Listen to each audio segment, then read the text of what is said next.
In this video, I'm gonna show you guys here KuCoin versus Gate.io. We're gonna get in depth on KuCoin versus Gate.io into the fees and everything to help you guys make a decision on which one is the better crypto exchange to use. And by the end of the video, if you guys are convinced to either use KuCoin or Gate.io, even both, you guys can use my referral code in the description and pinned comment below, and you guys should get a promotion for using my referral code. So let's get started with the video. I'm gonna talk to you guys today in depth from my experience. I've been using these two for a while. By the end of the video, you guys should know which one I favor and mostly like, but I still use both on the regular. But there is one that I like, and you should know that by the end of the video. So I want to tackle two important things, and then the third one is going to be my overview, which one I personally think is best. So the first one is going to be fees, and the second one is going to be one that's very unique and not talked about a lot, and that is, what does their coin do? As you guys know, KuCoin has a coin for their exchange, as well as Gate.io. Gate.io is GT, and KuCoin is KCS.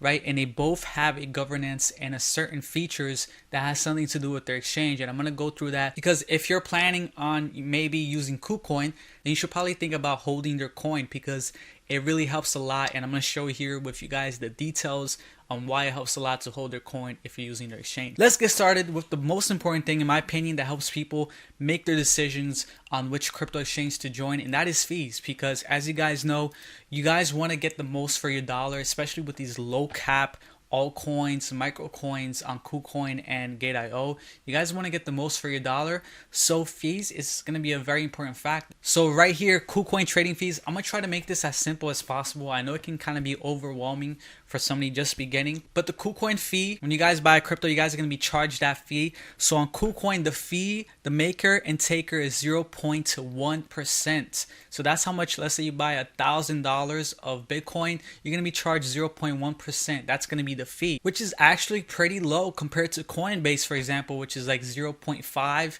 I think Coinbase Pro is like 0.3, around that range. So KuCoin is a lot lower than those other very popular exchanges at 0.1, but it gets even better. And this is going to get into the second part, which talks about their exchange coin, which is KCS. But right here, as you guys can see, if you pay your trading fees with your KCS holdings, you will get 20% discount on your trading fees. Now, let me try to simplify this. Basically, this is a feature that Binance has and KuCoin also does have. And basically, let's say you got $10 worth of KCS coin, right? If you go into the settings and you toggle, I want to take out my fees on my KCS holdings, you're going to get 20% off on your fees. So instead of paying 0.1, you're going to pay 0.08. And those fees are going to be taken out on your KCS hold. So that is one of the reasons why holding KCS, which is their coin, is a really good deal, right? It's really important because you're going to get more crypto for your dollar and you're saving on fees. As you guys can see right here, 20% discount is a pretty good discount on trading fees. And on top of that, it gets even better because right here, it shows you the more KCS you hold, which is their coin, the lower the fees are going to be. So let's say right here, if you have at least 50 KCS coins, you're going to pay 0.09 maker fee instead of 0.1.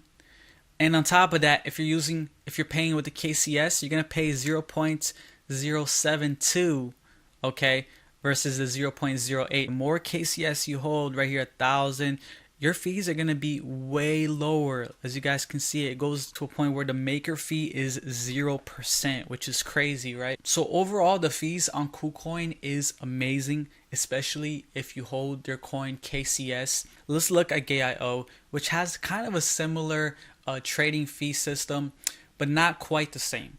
So Gate.io, right off the bat, their trading fees are going to be 0.2 compared to KuCoin's 0.1. So right off the bat, they have a bigger trading fee, which is 0.2, as you guys can see. But similar to KuCoin, if you hold their coin GT, Gate.io right here, the GT coin, and you go into the settings and you toggle, I want to take out my fees on GT, it's going to go from 0.2 to 0.15. So still, it's higher than KuCoin's, but it's definitely a big difference there from 0.2 to 0.15. And then similar to KuCoin, the more GT that you hold, the lower your fees are going to be. As you guys can see right here, VIP1 is basically holding 20 GT and meeting a trading volume of at least 1.5 Bitcoin in the last 30 days. Your fees are going to be way lower compared to the 0.2, as you guys can see right here, especially if you're taking that out on the GT holdings. And if you guys are wondering, the KCS KuCoin is around $20 at the moment, and I think the GT is around $5 to $7. So obviously the GT coin is way less, so you're able to buy and have more of it compared to the KuCoin. But those are basically the fees. Gate.io versus KuCoin, they're pretty similar, but KuCoin has lower fees compared to Gate.io. And before we move on to the next topic, I want to talk a little bit about the withdrawal fees. The withdrawal fees on both KuCoin and Gate.io, from what I've seen in my experience, have been very similar. It's kind of like some coins on Gate.io are cheaper to withdraw versus some coins on KuCoin is cheaper to withdraw. So it all depends on the crypto and the coin and blockchain. But overall, they're very similar. Like for example, HBAR is cheaper to withdraw on Gate.io versus on KuCoin. So I definitely recommend, if you guys want to buy a certain crypto, check the withdrawals both on KuCoin and Gate.io and see which one has a cheaper withdrawal. So moving on to the next section, which is one that many people don't talk about, but I want to bring light to that in this video, and that is their main token. If you guys are wanting to choose either Gate.io or KuCoin, you guys should be thinking about holding a good amount of their coin, because it's going to help you save a lot if you guys are personally trying to buy a lot of crypto using their exchange. So I'm basically going to talk to you guys about the utility and the features that each coin has. So let's talk about KCS. And basically KCS, as I showed you in the first part, it helps you with the trading fees. Like I said, if you're holding at least 50 KCS, you're going to get lower trading fees. And you toggle in the settings, take out the fees on KCS, you're going to get a 20% discount on your trading fees. Now that is awesome. And there's another feature for KCS that a lot of people don't talk about, but in the app, there's something called KCS bonus. And KCS bonus is basically the amount that you get for holding your KCS daily, and you get paid a APY. Based on that APY, you get paid daily. At one point I got paid like 20 cents daily just for holding the KCS holdings. Now obviously the more that you hold, the more that you're gonna get. The APY changes, sometimes it's 10%, sometimes it's 5%, but you're able to compound more KCS. Now moving on to GT coin. GT, like I showed you guys here, the more GT that you hold, the more that your fees are going to be lower, similar to KuCoin. You'll go from 0.2 to 0.15. And another good thing about the GT coin is the fact that you're able to invest in new coins that are about to list. And you go into the app, and right here where it says startup, they also have that in the app. As you guys can see right here, you're able to invest into these coins that are listing. Obviously, do your own research, not financial advice. But in the app, it shows you how much GT that you need to be able to invest into these airdrops, into these new coins that are about to list, which I think is a great thing. And yeah, that's basically the utility of the two coins at the moment. Obviously, in the future, they could add more things. And moving on to the last section, which is just the overview, in my opinion, in my experiences from using both Gate.io and KuCoin. Obviously, I prefer KuCoin a lot more, especially with the trading fees, but I still like using Gate.io for specific coins out there like HBAR and other very low cap coins. One of the big difference between Gate.io and KuCoin is that Gate.io has a wider variety of coins that are super low cap. Obviously you want to do your research, but a lot of these coins are still not listed on KuCoin, so you're able to get onto them on Gate.io if you don't know how to use PancakeSwap or MetaMask. That is a great advantage that Gate.io has. But one of the advantages that KuCoin has